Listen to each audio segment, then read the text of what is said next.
Okay, we're back now in the Crowdfunding Minute, and this time with me is Conley Giles. Conley, welcome. Howdy. Conley is the CEO of the School of Invention. So tell us about it and why you're here at a crowdfunding conference. So the School of Invention is a full ecosystem for inventors. So we've got a training module, then we have a platform for inventors so that they can connect with other collaborators and they can actually work to write their own provisional patent application, do all the things that they need to do to protect their idea, then also to reach out and connect with collaborators to generate a prototype.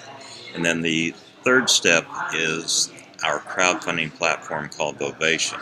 So Vovation is geared towards inventors and inventors. We all have a background in consumer products, so the focus is helping the inventor go through the entire process to take their idea from concept to fruition and then validate it via crowdfunding. Now, let's take on a bit of a challenge because I've heard this controversy about, gee, do I want to put my idea out there online and, in crowdfunding, and do I want to go for a provisional patent? And you're the man that can help us kind of resolve this. What's your take on it? Well, so as an inventor myself, I always like to create a provisional patent application around my idea so that I have that patent pending status for a year while I go out and validate if I have a marketable idea. And a provisional patent application is inexpensive. Filing fees $65 for a microentity and I believe $130 for a small entity. So it's relatively inexpensive way of getting patent pending status. So you get kind of the best of both worlds that way. You can, because you can't do an invention, hide your light under a bushel. You got to get the word out, but a provisional patent can kind of bring you the best of both worlds. Is that the idea?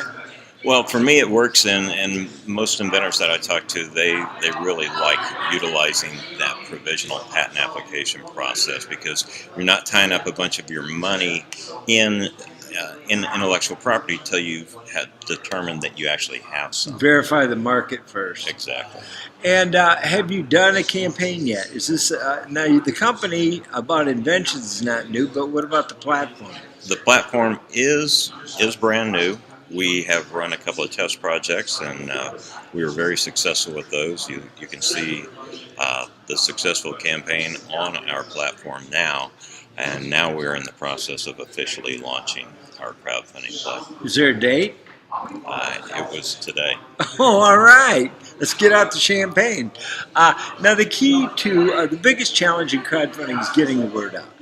Because you can't just post a project up on a portal and then go on vacation, come back, and just take the money out, right? You've got to get the word out. You've got to spread the word, social media, publicity. Is that, what's your take on that? That's absolutely right. And the misconception is if you put it on one of the more popular platforms, that it's automatically going to get funded. That just doesn't happen. And the percentage of traffic that you get is about 95% of the traffic that you will have is generated by your own efforts. You might get 2 to 5% that is basically drive-by traffic, but you can't count on that at all. So we do a training program to make sure that people that want to have a successful campaign have all the tools to do it. Now, if you don't raise the first 30%, 100% on your own efforts on virtually any platform, a terrible thing happens, nothing. So you do have to do the outreach. You've got to make it happen. And one thing I've learned from the hundreds of interviews I've done is that there's kind of a hidden secret in the difference between a crowdfunding success and a mega success. And that's distributors.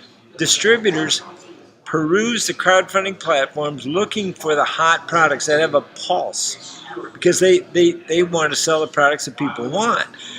And when they come in and pre-purchase in volume because they want the project to come to fruition, get funded so they can go then distribute it, that's when campaigns can really go through the roof. Do you have any thought about distributors coming to your portal, and do you have any plans on promoting your portal to distributors? Well, the interesting thing about distributors is, they're going to probably turn around and put them on the shelves of retailers, or maybe they're selling direct online. Um, when you move into selling product to distributors, a lot of times they're going to want packaging. The beauty of doing crowdfunding and just selling to the individuals is you can use very basic generic packaging. So taking on the expense of creating packaging for distributors can be an added challenge. You can, but in mail order catalogs, a lot of times, because they're doing the spread in the catalog, they'll say, take the fancy packaging, give it to me in a white box. I've already done the presentation in the catalog. So mail order catalogs can be a really good distribution channel where you don't have to come up with the fancy packaging. That's absolutely true. And so in those cases, absolutely. But I would encourage inventors to be very careful that if they are taking on something like that, they know exactly what they're getting into. And a distributor is going to have a whole different take and expectation of your product versus the end users that are doing it on a rewards-based campaign.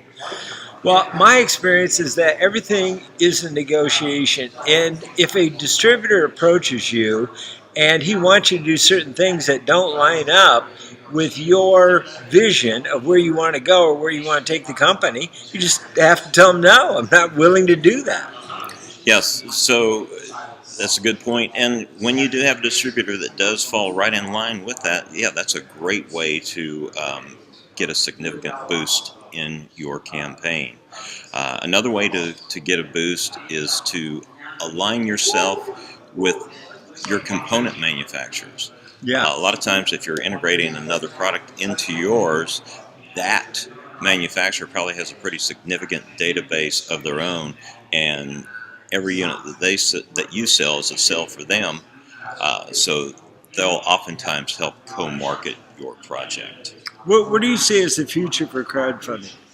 Oh, I think that virtually every new product will be introduced via crowdfunding, and including products from large companies, well-established companies. And so it's not just going to be for the innovators. It's going to be for many, many different types of companies, because not only do you sell your product, you have a direct connection with each and every one of those customers, and that's of tremendous value.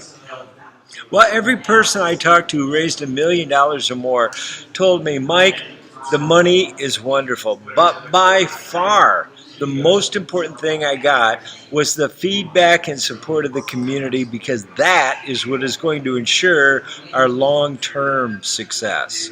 Does that make sense? That makes absolute sense. So, and Mark Cuban says, if you don't do crowdfunding for your next project, you're crazy. Conley Giles, thanks for joining me here. Thank you very much, Mike. Crowdfund Minute. Appreciate it. Join us again right here on the Crowdfund Minute.